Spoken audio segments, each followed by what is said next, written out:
Nobody's Business by Rihanna is pretty simple. The chords are definitely simple, and the rhythm is just a little bit tricky. So we're gonna say on the hard side of easy. All right, so it sounds like this. And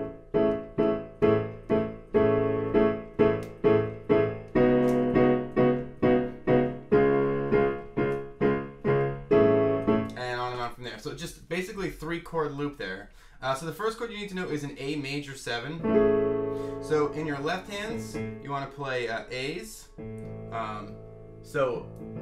Octaves, right? A and A. And in your right hand, you just want an A, a C sharp, an E, and a G sharp.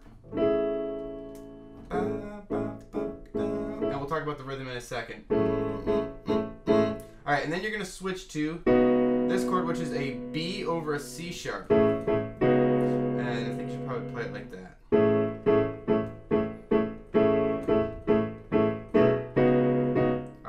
So you're going to play C sharps in your left hand, octaves, and in your right hand, B, D sharp, and F sharp. All right? Ba, ba, ba, ba, ba, ba.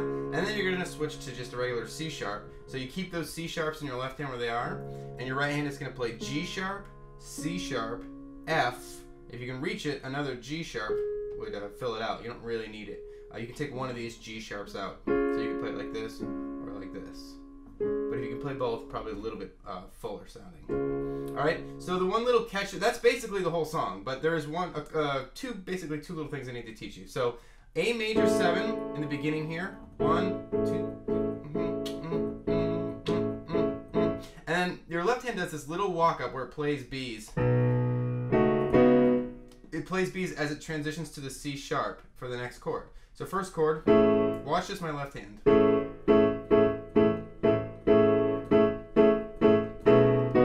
So you see that brief before I get to this chord. Alright? So that's one little thing you might want to do if you want to get it to sound close to the original. Throw a B in there as you're transitioning to that C sharp in the bass of the second chord. And the other thing you need to know is the rhythmic structure, which is best to do by ear, so if you can hear it.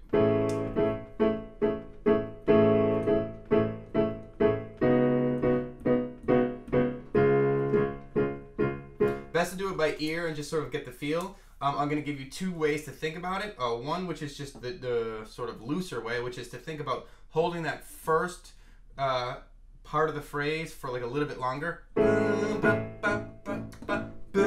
So sort of like, I'm making a weird sound, but think about like suspending that just a little bit longer, and that'll help you sort of get into the rhythm of what everything else is. Everything else is just regular after that.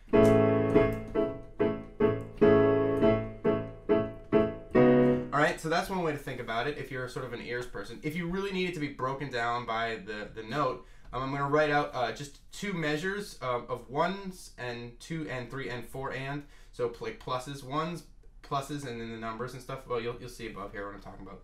And I'm going to put a little, I'll make the color, the numbers or the pluses yellow where you're supposed to be hitting. So really slowly, if you can get 2 measures, the rhythmic pattern is the same for the whole song. So I'll show you. You're going to play on the 1 and 2 and 3 and 4 and 1 and 2 and 3 and 4. So I'm accentuating each one that I'm sort of trying to say it a little bit louder while I count along. 1 and 2 and 3 and 4 and 1 and 2 and 3 and 4. 1, 2, 3. Oh, I actually screwed that up. But anyway, hopefully you can see that you're playing on the 1s. You're playing on the 3, so you notice that the distance between that first one and that 3, there's like 3 things. There's an and, a 2, and another and. Alright, and the distance between all the other dots is just 2 instead of 3. That's how you can see that the first one's a little bit longer. Alright, so if you can get those 2 measures rhythmically, you just repeat that pattern, rhythmic pattern for the whole song, and you got it. That's really the whole tutorial. I hope it helped you. Don't forget to rate, comment, and subscribe, and I'll see you next time.